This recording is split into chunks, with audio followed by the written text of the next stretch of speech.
The US Federal Reserve is the world's most important central bank. Remember that the whole financial world is US centric. Where the US goes, the rest of the world follows. The US Federal Reserve is a widely followed central bank, which many other central banks get their cues from and wait to see what the Federal Reserve does before they often make their decisions. So being able to read the Fed's dot plot is an important skill, and many traders can't do it, but let me just help you to know how to read it.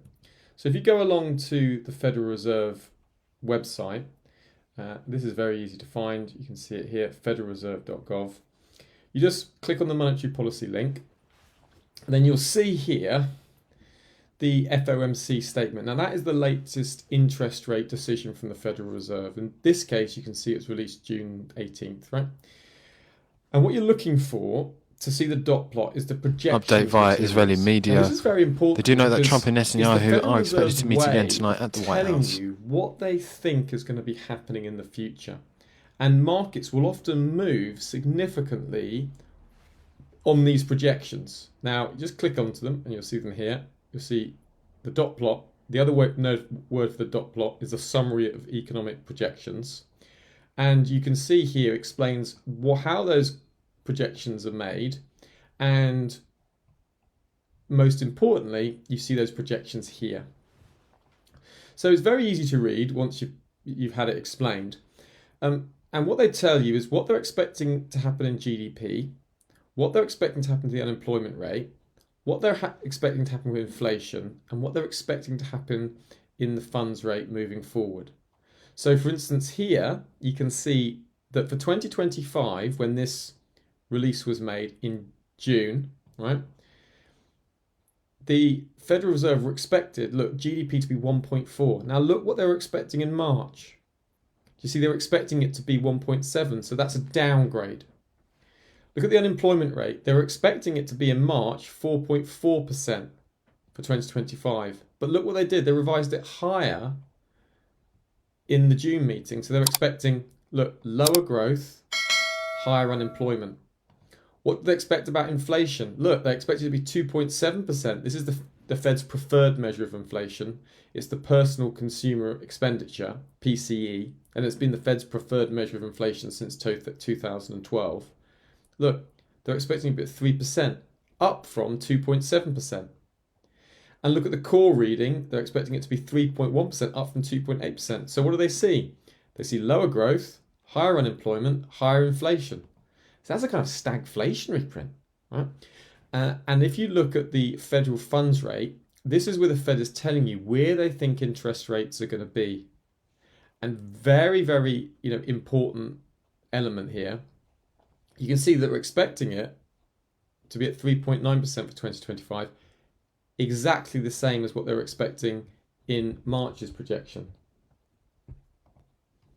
And if you look at it further out, you can see, look, in 2026, they're expecting the change in real GDP to be 1.6, look, down from the prior of 1.8. Unemployment 4.5, up from the prior 4.3. PCE, look, up at 2.4 versus 2.2.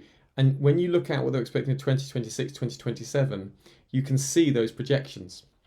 Now, that is a hotly viewed set of data points, and often markets will run out of this dot plot.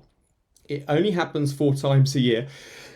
So it's every other meeting. It doesn't happen all the time. But they will be very closely watched. Now, this is where like a paid calendar tool can come in helpful, because you can see here with the New Squawk service, look what you get. You have the summary of economic projections neatly put here like this for you. GDP, where they're expected, what was the prior, core PCE, etc., etc.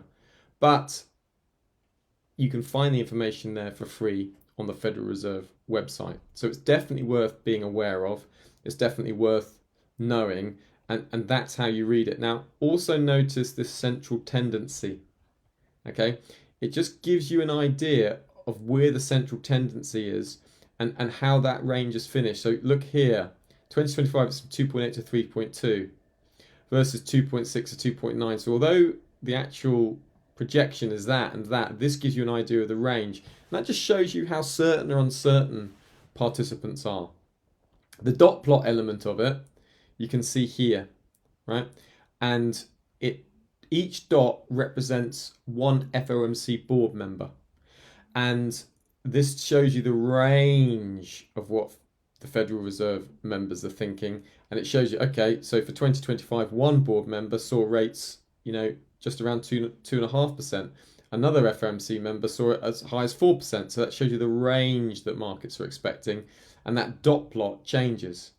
And you can see this median is what markets often focus on. You've got the central tendency 3.9 to 4.4, right? The range 3.6 to 4.4, and this tells you the actual expectation for 2025. And obviously, it's the same principle that for just making you aware, US President Trump is currently speaking at the cabinet meeting. Isn't talking anything market related just yet, is touching on the floods. Just making you aware, Trump currently speaking at the cabinet meeting. And people will say, well, we're expecting GDP to be lower, expecting inflation to be higher, and then if the Federal Reserve surprise markets, that's when you get the opportunity. So this wasn't a massive surprise, but the inflation metric was maybe a touch higher than markets were expecting, and there's a bit of a stagflationary print, slower growth, higher inflation. Interest rates kept the same, unemployment a bit higher. So, it's not a surprise that equity markets were pressured on that interest rate decision. Just seeing Trump now speaking on tariffs, just reiterating what we heard earlier in that Truth Social post, money from tariffs to start coming in August 1st. Or say that the Federal Reserve, that all of a sudden more people were expecting lower rates moving forward than the market was expecting. That's when you get the opportunity, right? And if more rate cuts are expected, you expect that to weaken the dollar and lift euro dollar and send dollar yen lower, etc., etc. So it's exactly the same principle, but just being able to read the dot plot yourself is an important skill, and one that will start to help you be in tune with the market. And when you look at it and see how markets are reacting, and then read analysis reports afterwards, you'll start to see where those opportunities lie, where the surprises. At first, you're not going to be able to do this, but it will increase your learning if you look at those dot plot, read the summary of economic projections, and then look at analysts. Look at analysts' report before, and then look at analyst report afterwards, and then you'll start to see, I can see that inflation was really important going into this meeting, or the labour market's really important going into this meeting. And that way you can really make sense of the data, and it's easier to spot those opportunities and see when you get those high conviction trading opportunities too. So how do you put this all together? Well, during the course of these lessons, I'm going to be showing you a number of examples. And I want to give you an example from March 2025. I was looking back through my records, and this is a good example of a non-farm payroll print that missed. Now, I'm going to show you the recording that was made at the time, and I want to point out a few things to you. So first of all, I want you to remember that lesson we have done at the start of this module, lesson 2, where we looked at the difference between hard data, quantitative data, and that soft data, qualitative data. And in this example I'm going to show you, the non-farm payroll print was going to be some important hard data. Now, going into this non-farm payroll print, we've been seeing some soft data points, qualitative data. We've been seeing, purchase manager indexes, what purchase managers were thinking about, those soft data. So the market was very sensitive to hard data. Is the labour market really weakening, or is it just that participants feel that it's about to weaken? So notice that during the recording, which you're going to watch in a minute, that hard data, how that impacts markets. Also, notice the pivot point that's used in the example. In the example, the euro dollar sort of moves significantly higher out of the non-farm payroll print, right? It's a good opportunity both for trading out of the event and on a pullback. Notice how the daily pivot points operated as a key support area. And do check out Module 5, Lesson 9 on using pivot points, and you'll see how that pivot point was used during that trade and how it could have been used during that trade for targets and or for entries. So without further ado, we'll go back in time to March 2025 and we'll have a look at that non-farm payroll print, which provided a real-life, real-time trading opportunity. Enjoy. Here's one that we had recently triggered in on Friday, the 7th of March. Now, it's arguably the most important data point around the whole world, which is how the US labour market is doing. In particular focus right now, because we'd had a series of negative sentiment prints for the US.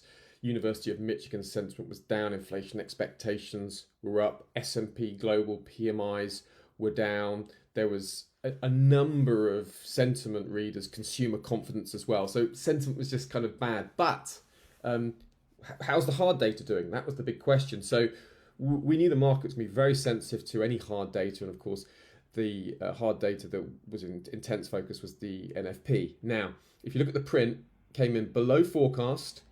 The prior was revised lower. Unemployment rate towards the upper end, okay, of top end of expectations. Average earnings look towards the lower end, and downward revisions across headline payrolls, average earnings, month on month and year on year. So on balance, we knew that was a negative print. We knew that was likely to give some more dollar weakness.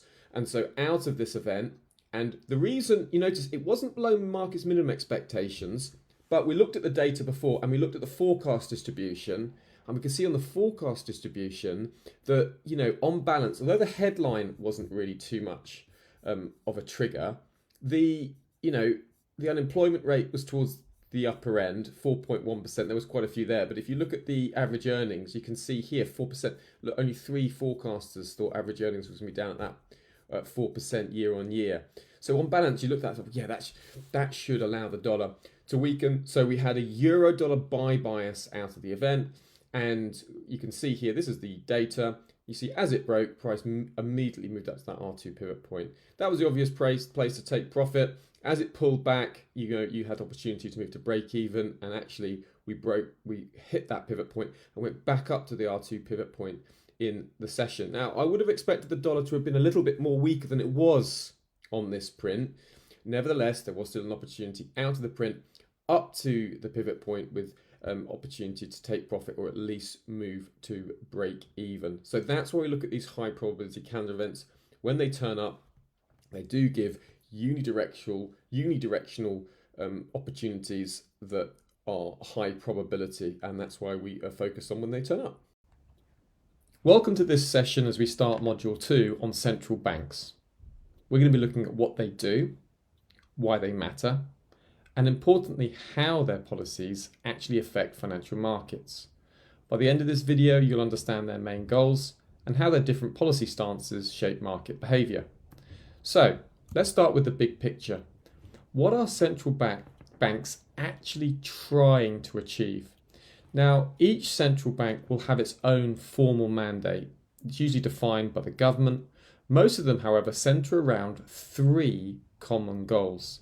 They want to maintain price stability, and of course that makes sense. They want their currency to be stable for their export and import market. They want to also support sustainable growth within their domestic economy. And finally, many of them want to ensure there's low unemployment and that there's a healthy labour force in the country. So these 3 objectives, it drives almost everything they do. And that's a very helpful framework to view all central banks' actions through. They do more than just set interest rates though, because it's easy to think central banks only set interest rates, but in reality they do play a much broader role. They manage foreign exchange reserves, they act as regulators and supervisors of the financial system, and very importantly, they serve as a lender of last resort in times of crisis. So on top of that, many will publish many important economic data, research. But remember, for us as traders, our primary focus on what is on one thing, and that's the monetary policy aspect of what a central bank does. Now, this is important. There's really three main regimes that a central bank operates in.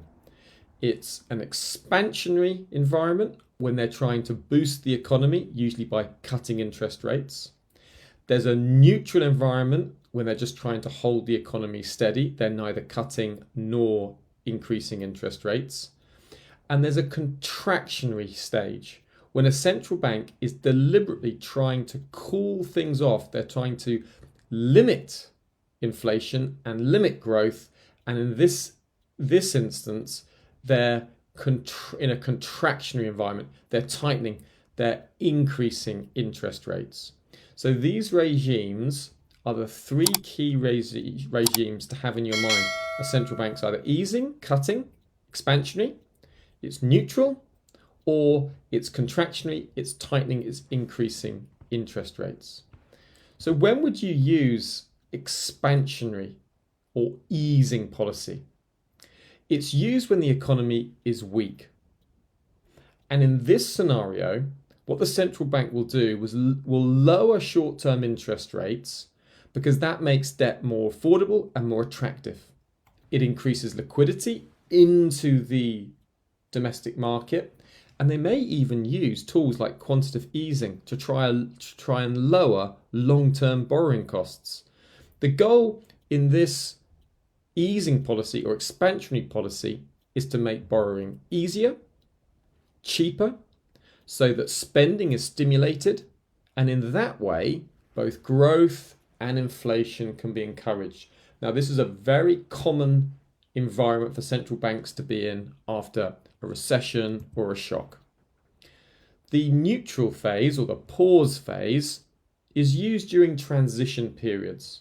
For example, after a tightening cycle, but before moving to easing. There may not be any changes in interest rates, but central banks will use forward guidance to communicate their future intentions. Sometimes global shocks like the 2008 crisis or the COVID crisis can cause banks just to skip this phase and pivot directly. Otherwise, you might have this neutral phase where the bank neither wants to cut interest rates or hike interest rates. Now, finally, we have a contractionary policy. Now, this is also called tightening, and this is when you're increasing interest rates. It's used when growth and inflation is too hot, meaning the economy is at risk of overheating. Central banks will raise interest rates in this environment to reduce liquidity, and sometimes they might even use quantitative tightening to reduce their balance sheet. The goal in this environment is to cool the economy and to bring inflation back under control. And the reason all this matters to us as traders is because central bank policy shifts can move markets across the board, from currencies to stocks and bonds and commodities.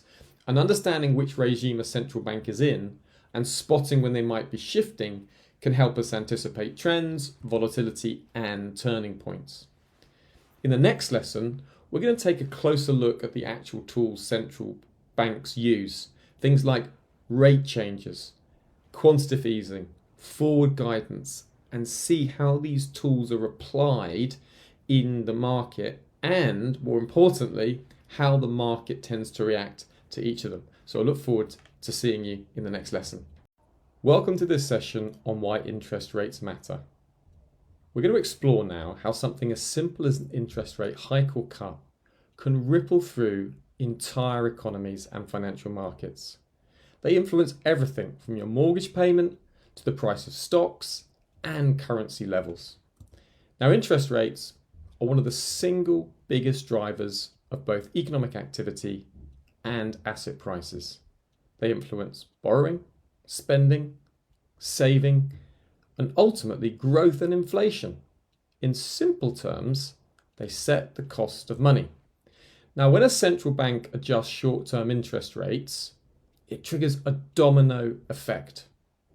Bond yields, bank lending, interbank borrowing all adjust in response. This sets the tone for financial conditions across the entire economy. Rate changes affect credit card interest, car loans, mortgage repayments, business lending. Consumers feel it in monthly payments, which go up as they have to service their existing debt. Businesses feel it in financing costs. Even savings accounts return, rise or fall based on these rates. So the Federal Reserve put it very simply. A change in interest rates affects not just borrowing, but also the exchange rate, the supply of credit, and key economic outcomes like employment and inflation. It really is a complicated web of cause and effect. Higher rates reduce disposable income for households with debt. That means people necessarily cut back on non-essential purchases like appliances, cars, and luxury items. And when asset values drop, like homes or retirement funds, people just feel poorer. That's called the wealth effect, and it reduces overall demand in the economy. Think about it. If you're feeling poorer and you think your house has lost value or some asset you own has lost value and there's prospect of job losses, then you're much less likely to make significant purchases. For companies, rate hikes mean higher loan costs and tighter cash flow. That in turn can lead to reduced hiring, delayed projects, or even cancelled investments. Plus, if assets lose value, borrowing against them just becomes harder, hurting credit worthiness. But here's the key. Markets and businesses don't wait for interest rates to actually move. They respond to what they expect will happen. If companies expect rates to rise, they may pause hiring or postpone expansion. And consumers might delay buying that house or new car. Think about it. If you suddenly thought your mortgage payments might be going up, or your rent might be going up, and the prospect of work is going down, then you might put off that house move, that house purchase, that car buy. So capital markets, they are forward-looking. In other words, they're looking into the future and they anticipate sort of 9 to 12 months down the line. Stocks, bonds, currencies, they all move based on anticipated policy. So even before a central bank acts, markets begin adjusting, sometimes months in advance. In the foreign exchange market, higher interest rates attract foreign capital. Investors seek better returns, which increases demand for the domestic currency. The result? A stronger exchange rate. So when a country or a central bank raises its interest rates, there's a sudden inflow of cash as foreign investors think, I want to benefit from that increase of interest rate. Bonds, these are directly tied to interest rates. So when interest rates rise, existing bonds become less attractive, so their prices fall. The value of future cash flow is lower, and investors demand higher yields in order to justify their capital investment. Stocks also feel the pressure.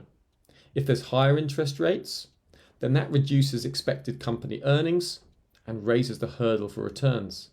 This can lower valuations and it can also lead to sharp corrections, especially in high growth sectors.